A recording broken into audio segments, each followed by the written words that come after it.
राजश्री धनिया के बारे में कहती है कि अब धनिया को गांव भेज देना चाहिए, लेकिन अक्षरा की काकी कहती है कि नहीं, हमें ऐसा नहीं करना चाहिए, ये धनिया के साथ गलत होगा। फिर भोला धनिया के पास आकर उसका मजाक करता है कि क्या तू आज मुझसे लड़ेगी नहीं, अब हंस के दिखा। लेकिन धनिया कुछ नहीं बोलती है और वहाँ से उठकर चली जाती है। वो थोड़ी सी मायूस रहती है। फिर गोपी दादी कहती है कि जब अक्षरा की शादी होगी तब धनिया को उसके पास भेज देंगी, लेकिन राजश्री मना कर देती है कि ये धनिया के साथ गलत होगा, क्योंकि उसकी अपनी भी ज़िंदगी है। पहले के रीति रिवाज कुछ और हुआ करते थे जब आप अक्षरा की दादी के साथ आई थी, लेकिन अब उन रीति रिवाजों में हम थोड़ा बदलाव कर सकते हैं। फिर दादी और अक्षरा आपस में बात करती हैं। दादी पूछती है, तुमने जमाई साहब का फ़ोन क्यों नहीं उठाया? फिर अक्षरा कहती है कि दादी बस ऐसे ही, शायद हम दोनों का लोगों को समझने का नज़रिया गलत है, शायद मैं नहीं जानती कि मैं क्या कहना चाह रही हूँ, उनकी सोच एकदम अलग है। फिर अक्षर दादी कहती है कि तो क्या हुआ, सबकी सोच अलग होती है, तुम्हारी माँ की, बाबूजी की, काका काकी, सबकी सोच अलग है,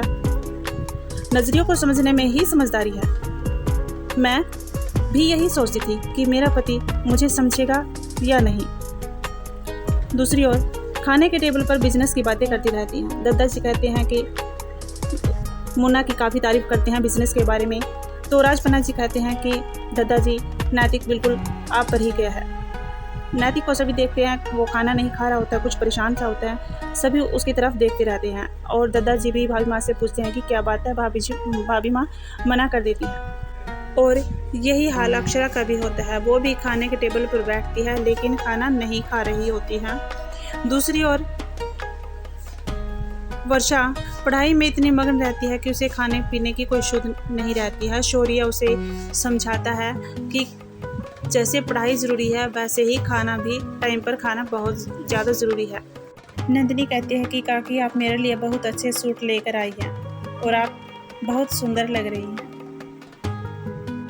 अखा तीज की सभी तैयारी कर रहे होते हैं, लेकिन नैतिक पूछता है कि आप सब किस चीज़ की तैयारी कर रहे हैं, तो भाभी माँ कहती है कि अच्छा हुआ दादाजी यहाँ पर नहीं है, नहीं तुझे बहुत डांटते क्योंकि आज अखा तीज है।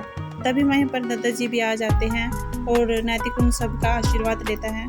जब नैतिक नंदिनी का आशीर्वाद लेता है तो नंदिनी बोलती है कि अगर मेरा आशीर्वाद लेना है तो अक्षरा को मना कर लेकर आना होगा। फिर नंदिनी काकी अपनी काकी को बोलती है कि हमें गहने खरीदने तो है ही अक्षरा के लिए, तो उनके घर वालों को भी बुला लो ताकि अक्षरा के पसंद का हार लिया जा सके। तो सभी हाँ कर देते हैं।